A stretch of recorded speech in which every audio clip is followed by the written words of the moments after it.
Hello everyone.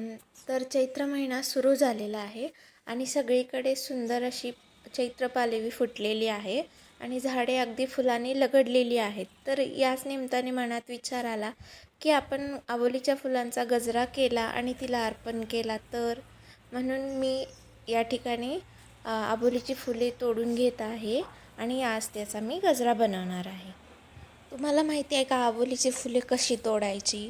तर अगदी नाजूकपणे एकसाथ भरपूर फुलं अशी तोडायची की एकसाथ गुच्छ धरायचा आणि हळू तो खेचायचा, जेणेकरून सगळी फुलं आपल्या हातात येतील आणि मस्तपैकी ती निघून जातील आणि झाडांचेही काही नुकसान होणार नाही.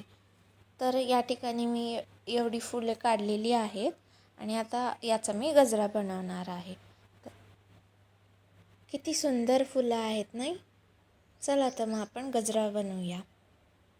यासाठी मी सुई, दोरा आणि कत्री घेतलेली आहे आणि कत्रीच्या साहाय्याने आता मला जेवढ्या लांबीचा दोरा पाहिजे होता तेवढा मी घेतलेला आहे. त्याला गाठही मारून घेतलेली आहे आणि आता एक एक करून फुलं ओवत आहे. तर या ठिकाणी मी 2 फुलं विरुद्ध दिशेने अशा प्रकारे गजरा ओवलेला आहे. बघा किती सुंदर आणि दाटसर असा गजरा बनलेला आहे. चला तर आता जिच्यासाठी गजरा बनवला आहे तिला आपण अर्पण करूया. स्वतः बनवलेली वस्तू अर्पण करण्यात काही वेगळीच मज्जा असते नाही का? तर तुम्हाला सर्वांना चैत्र नवरात्रीच्या हार्दिक शुभेच्छा.